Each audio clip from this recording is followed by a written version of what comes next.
Dubai air ಶೋನಲ್ಲಿ ಶುಕ್ರವಾರ ಮಧ್ಯಾಹ್ನ ಹಾರಾಟ ಪ್ರದರ್ಶನದ ವೇಳೆ ತೇಜಸ್ ಯುದ್ಧ ವಿಮಾನ ಪತನವಾಗಿದೆ. ಅಲ್ ಮಕ್ತೋಮ್ ಅಂತಾರಾಷ್ಟ್ರೀಯ ವಿಮಾನ ನಿಲ್ದಾಣದ ಮೇಲೆ ದಟ್ಟವಾದ ಕಪ್ಪು ಹೊಗೆ ಆವರಿಸಿದ್ದನ್ನ ಜನಸಂದಣಿ ನೋಡ್ತಾ ಇರೋ ವಿಡಿಯೋ ವೈರಲ್ ಆಗಿದೆ. ಸೋಷಿಯಲ್ ಮೀಡಿಯಾದಲ್ಲಿ ವೈರಲ್ ಆಗಿರೋ ವಿಡಿಯೋ ಪ್ರಕಾರ ಭಾರತದ HAL ನಿರ್ಮಿತ ತೇಜಸ್ ಸ್ಥಳೀಯ ಸಮಯ ಮಧ್ಯಾಹ್ನ 2:10 ಸುಮಾರಿಗೆ ಅಪಘಾತಕ್ಕೀಡಾಗಿದೆ ಅನ್ನೋದನ್ನು ತೋರಿಸಿದೆ. ನಂತರ ಅಪಘಾತಕ್ಕೆ ಒಳಗಾದ ಸ್ಥಳದಿಂದ ದಟ್ಟವಾದ ಹೊಗೆ ಆ ಸ್ಥಳವನ್ನ ಆವರಿಸಿದೆ. ಟೇಕ್ ಆಫ್ ಆಗೋ ಟೈಮ್ನಲ್ಲೇ ಈ ಘಟನೆ ಸಂಭವಿಸಿದೆ ಅಂತಾನು ಹೇಳಲಾಗ್ತಾ ಇದೆ. ಇದರ ಬಗ್ಗೆ ಮಾಹಿತಿ ಕೊಟ್ಟಿರೋ ಭಾರತೀಯ ವಾಯುಪಡೆ ಅಪಘಾತದಲ್ಲಿ ಪೈಲಟ್ ಸಾವನ್ನಪ್ಪಿರೋದಾಗಿ ತಿಳಿಸಿದೆ. Single seater light air craft ಅಂದ್ರೆ LCA ಯುದ್ಧ ವಿಮಾನವನ್ನ ಹಿಂದೂಸ್ತಾನ್ ಏರೋನಾಟಿಕ್ಸ್ ಲಿಮಿಟೆಡ್ ನಿರ್ಮಾಣ ಮಾಡಿತ್ತು.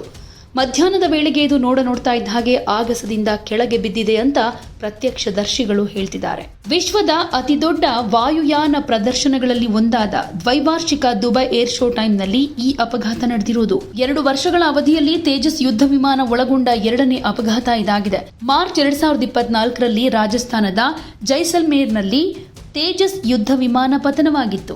2001ರಲ್ಲಿ ಅದರ ಮೊದಲ ಪರೀಕ್ಷಾ ಹಾರಾಟದ ನಂತರ ವಿಮಾನದ 23 ವರ್ಷಗಳ ಇತಿಹಾಸದಲ್ಲಿ ಇದು ಮೊದಲ ಅಪಘಾತ ಆಗಿತ್ತು. ಆ ಸಂದರ್ಭದಲ್ಲಿ ಪೈಲಟ್ ಸುರಕ್ಷಿತವಾಗಿ ಹೊರಜಿಗಿದ್ದ. ತೇಜಸ್ 4.5 ಪೀಳಿಗೆಯ ಬಹುಪಾತ್ರದ ಯುದ್ಧ ವಿಮಾನವಾಗಿದ್ದು ವಾಯು ರಕ್ಷಣಾ ಕಾರ್ಯಾಚರಣೆಗಳು, ಆಕ್ರಮಣಕಾರಿ ವಾಯು ಬೆಂಬಲ ಮತ್ತು ನಿಕಟ ಯುದ್ಧ ಕಾರ್ಯಾಚರಣೆಗಳನ್ನು ನಿರ್ವಹಿಸೋದಕ್ಕೆ ನಿರ್ಮಿಸಲಾಗಿದೆ. ಇದು ತನ್ನ ವರ್ಗದಲ್ಲಿ ಅತ್ಯಂತ ಹಗುರವಾದ ಮತ್ತು ಚಿಕ್ಕದಾದ ಫೈಟರ್ ಏರ್ ಕ್ರಾಫ್ಟ್ಗಳಲ್ಲಿ ಒಂದಾಗಿದೆ.